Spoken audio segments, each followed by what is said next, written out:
Шановні українці, українки, було нове застосування Росією ракет з Північної Кореї в ударі проти України у ніч на цей день. Балістика проти Києва, проти Запоріжжя з кількох російських регіонів. На жаль, є загиблі, мої співчуття усім близьким. Десятки людей поранені через удари. В Запоріжжі особливо жорстка ситуація була. Також протягом доби сьогодні тривають удари дронами різних типів по прифронтовим містам і селам від Сумщини до Херсонщини. Нічні ракетні удари були з території російської Курщини, з Ростовщини, з Орловської і Воронезької областей. І зараз знов була загроза через балістику. І коли ми відповідаємо на такі російські удари, відповідаємо по їхніх об'єктах, це має трактуватись виключно як цілком справедливі реакції на російську війну, на постійний терор проти України, проти наших людей. Сьогодні були наші застосування, відповідні санкції середньої дальності та далекобійні санкції проти Росії щодо об'єктів нафтової галузі, щодо логістики, щодо воєнної інфраструктури. Головнокомандувач Збройних сил України та Служба безпеки України доповідали щодо цього. Будемо продовжувати у відповідь. Україні війна точно не потрібна.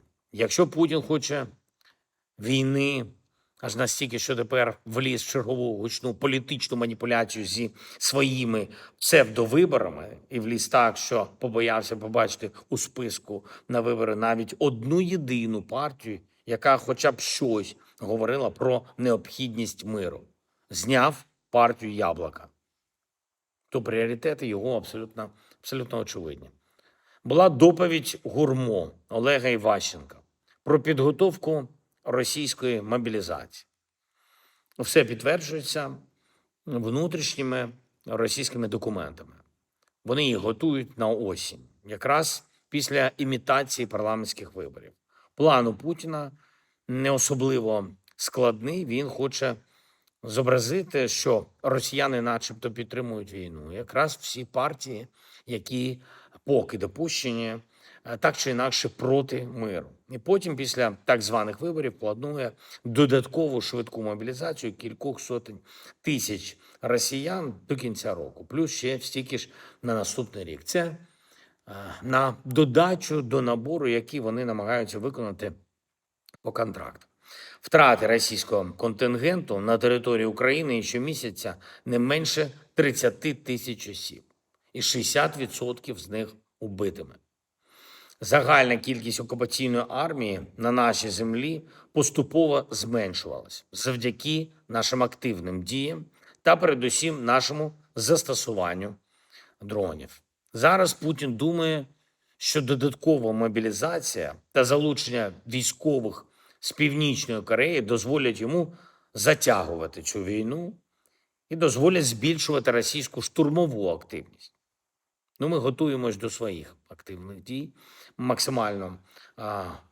максимального ускладнення Росії в реалізації таких планів. Я визначив нашим розвідкам і спеціальним службам України відповідні завдання. Ще одне, була доповідь переговорної команди. Ми передали американській стороні наші пропозиції, і Америка може і допомогти нашому захисту, і передусім з ППО, і тиснути на Росію заради того, щоб плани були інші, готувати закінчення війни, а не затягування. Я дякую усім, хто допомагає нам захищати Україну, захищати наших людей, захищати нашу незалежність. Будь ласка, бережіть себе, реагуйте, будь ласка, на тривоги. Слава Україні!